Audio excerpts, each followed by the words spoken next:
Ayah bunda, pernah nggak mikir gini? Dulu apa-apa aku susah, apa-apa yang aku punya itu terbatas. Jadi karena sekarang saya mampu, anak saya nggak boleh ngerasa kesusahan. Apapun yang dia mau, pasti saya beliin. Niatnya baik banget ya. Namanya juga kita sayang sama anak kita. Kita takut kalau mereka kecewa atau mereka sedih ketika kita nggak menuruti apa yang mereka inginkan. Nah tapi tanpa sadar kebiasaan menuruti keinginan mereka ini bisa jadi akar permasalahan yang jauh lebih besar untuk kedepannya. Sering banget karena alasan kasih sayang, kita jadi sering kali bilang iya. Anak minta dibelikan mainan, kita langsung beliin. Anak melanggar aturan, kita biarin yang tanpa ada konsekuensi yang pasti. Atau ketika anak ngamuk di tempat umum, ya udah kita langsung mengalah saja supaya anak bisa diam. Kita berpikir bahwa itu solusi yang paling cepat supaya masalah bisa selesai di hari itu. Padahal itu merupakan akar permasalahan dan akan berdampak buruk ketika dia besar nanti.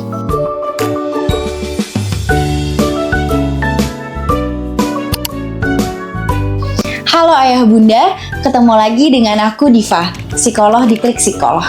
Dalam psikologi, pola asuh yang serba memperbolehkan dan tanpa ada aturan yang tegas itu seringkali dikenal dengan permissive parenting. Saat anak tumbuh besar, sebenarnya ada dua hal penting yang harus anak pelajari. Yang pertama adalah cara mengendalikan diri mereka, dan yang kedua adalah cara mereka menghadapi rasa kecewa. Kemampuan ini nggak bisa muncul tiba-tiba dalam semalam, tetapi harus dilatih dari kecil.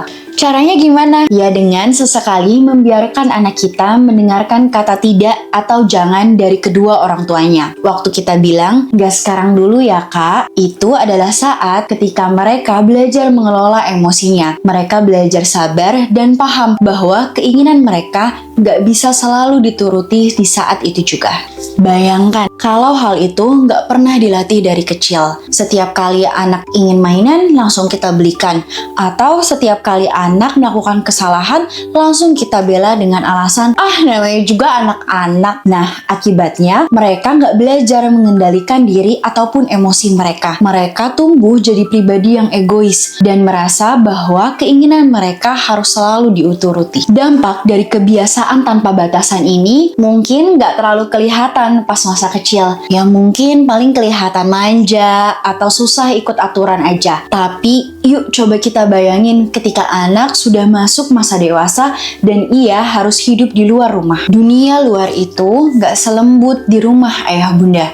Di sekolah, kampus, atau tempat kerja mereka nanti, mereka pasti akan menghadapi penolakan. Bos yang menolak ide mereka, teman yang tidak sependapat dengan mereka, atau aturan di masyarakat yang akan membatasi mereka. Nah, orang dewasa yang nggak terbiasa menghadapi rasa kecewa dari kecil biasanya akan kaget ketika menghadapi penolakan di dunia nyata.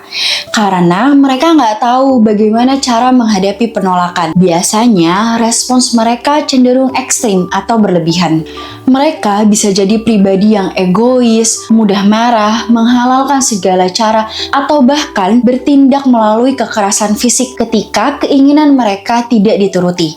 Mereka nggak paham kalau orang lain juga punya hak, karena dari kecil mereka melihat bahwa aturan itu bisa dibengkokkan supaya mengikuti keinginan mereka. Melihat dampaknya pas dewasa nanti, kita jadi paham ya kalau sayang sama anak itu bukan berarti harus selalu menuruti keinginan mereka. Buat aturan yang jelas dan menerapkan konsekuensi di rumah justru jadi cara kita untuk melindungi anak supaya mereka siap menghadapi masa depan nanti. Cara mulainya bisa sederhana kok. Pertama, buat aturan bersama di rumah. Misalnya, soal kapan jam tidur malam, aturan batasan menggunakan gadget, atau tugas merapikan mainan anak di rumah. Kita juga jangan lupa ya untuk bersama-sama mendiskusikan mengenai konsekuensi yang terjadi jika anak melanggar aturan. Kedua, harus konsisten dengan konsekuensinya. Kalau anak melanggar aturan, kita berikan konsekuensi yang telah disepakati bersama.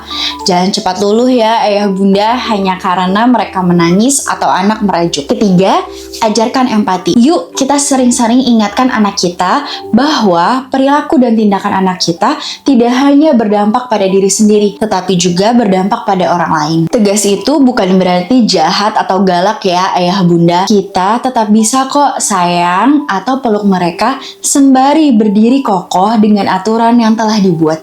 Mendidik anak di zaman sekarang memang banyak tantangannya ya ayah bunda. Memang kadang beda tipis antara memanjakan dan menyayangi anak-anak kita. Tapi ketegasan kita di rumah hari ini adalah bekal untuk anak-anak kita nanti. Supaya mereka tumbuh gak hanya menjadi anak yang pintar, tetapi juga tahu cara menghargai orang lain. Kalau ayah bunda kewalahan atau bingung bagaimana cara menetapkan batasan yang sehat di rumah, jangan ragu untuk konsultasi ke profesional ya. Sampai jumpa di video berikutnya.